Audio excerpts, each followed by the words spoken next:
Hi guys, Lindsay And Tracy. here with Storybook Family Fun. So today was kind of a really exciting day. It definitely was a very big relief of stress. So do you want to tell them the good news? I got a job. Yes, Tracy finally was able to find a job. So we've been kind of in panic mode now for about 2 months or so. Yeah. Because we knew that October was going to end the market season for us. We were going from having 3 markets to 1, so it was kind of a huge hit financially to drop down. So we've been trying to get Tracy a job since I don't know, early September or so, in hopes that she could find something to start by the end of market season.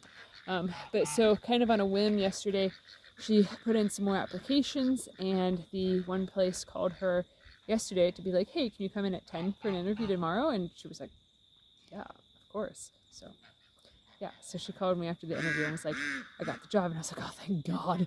Because we've been honestly really freaking stressed out, because basically we had enough money to float us for another month, to pay all of our bills and all of that stuff. That was kind of what we were down to, and we needed money to be able to pay somebody to come and install the outdoor chimney for our wood stove, because neither of us are big fans of heights, and that's probably at least 35-40 feet up off the ground that somebody would have to go with piping.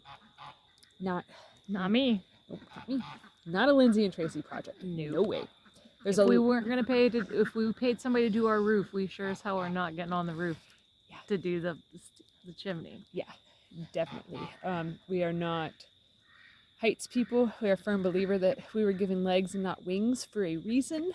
We do not like heights at all whatsoever. That is just not our thing. We're willing to get on the barn roof to replace it come springtime, because it does leak, and it's the whole barn is in shambles. Part of the reason we're willing to do that is because from that corner behind my head, we can pretty much almost step on the roof from the hillside. Well, you probably could. You have longer legs than I do, which is so weird that you're shorter than me and have longer legs. But anyways, so we apologize for not filming recently.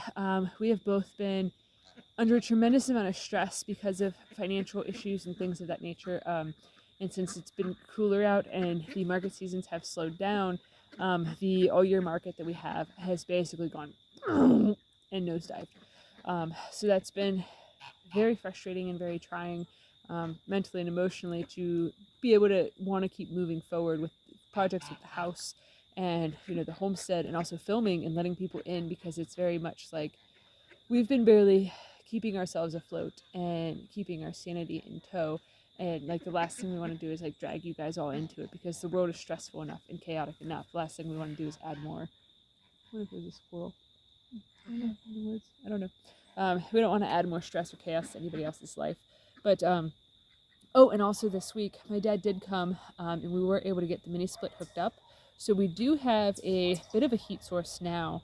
It's nice. Yes, it is very nice. So it is a 1-ton unit.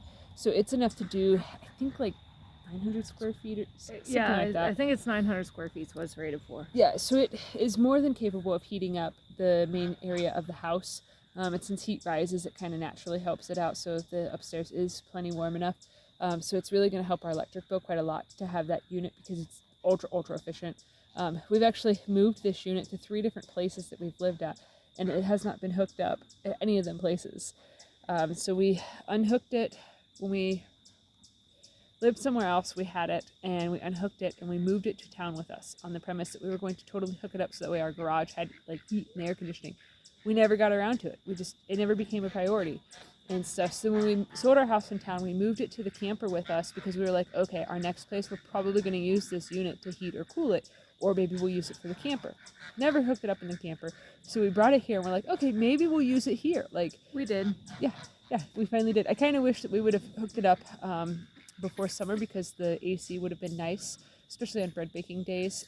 We had it when we bought it. We had a little under 1,200 square foot trailer, and we used it to cool it. Yeah. And it was also the primary heat source if it was above 40 degrees. Yeah. The thing with the mini splits are they don't work if it's below. When we lived in the trailer, we had it on a south facing. It's starting to rain. I just got hit with a raindrop. But so we lived on a south facing, we had it on the south side of the trailer. So the heat from the sun actually helped it out a lot. So it was able to produce heat to about 37 degrees Fahrenheit. But now, because it's not on the south side, it's actually on the north side of our house, because there wasn't a good spot on the south side to put it. It'll probably only be able to throw off heat until it's 40 degrees, but that's a lot nicer than having to build fires again and again and again when it's not quite cold enough to actually need that level of heat. So it'll definitely be nice to be able to save some wood and also save some electricity, because running space heaters, it is incredibly expensive. And I mean, we do have the higher efficiency space heaters because we bought the oil-filled Polonus, so we bought good ones. Yeah. But they still cost more to run than this does. Yeah, the mini split, that's what they're known for, is being incredibly efficient. So we're pretty jazzed to have that in place, and hopefully we should probably start walking to the barn since it's starting to rain. Yeah. And we gotta milk and do all that stuff. So hopefully here in the next week or so, we'll be able to get the chimney put up for the house. I have also been out deer hunting 3 times now. This evening was my 3rd time. I didn't see anything today, but yesterday I saw 2 deer. The day before that I saw 1 deer. But I wasn't able to ever get a shot off on the 2 deer that I seen yesterday. Even though I was able to stand there and watch the one for like a good solid hour, she was just barely, like literally like 2 feet past the property line. So I was just standing there like an idiot, just waiting and waiting and waiting for her to step over that line, but she never did. So it was like she knew that barrier was there and was like, ha, ha, ha, I'm in safety zone. So it's kind of frustrating. So it's supposed to rain the next bunch of days. So once all the rain ends, I will go out and go hunting more. So yeah, that's about all that's going on with us. So if you're enjoying our content, please give this video a thumbs up, share it with your friends on social media, and if you haven't already, please subscribe to help us grow. We'd greatly appreciate it. All right, thanks for watching. Have a good one, guys. Bye.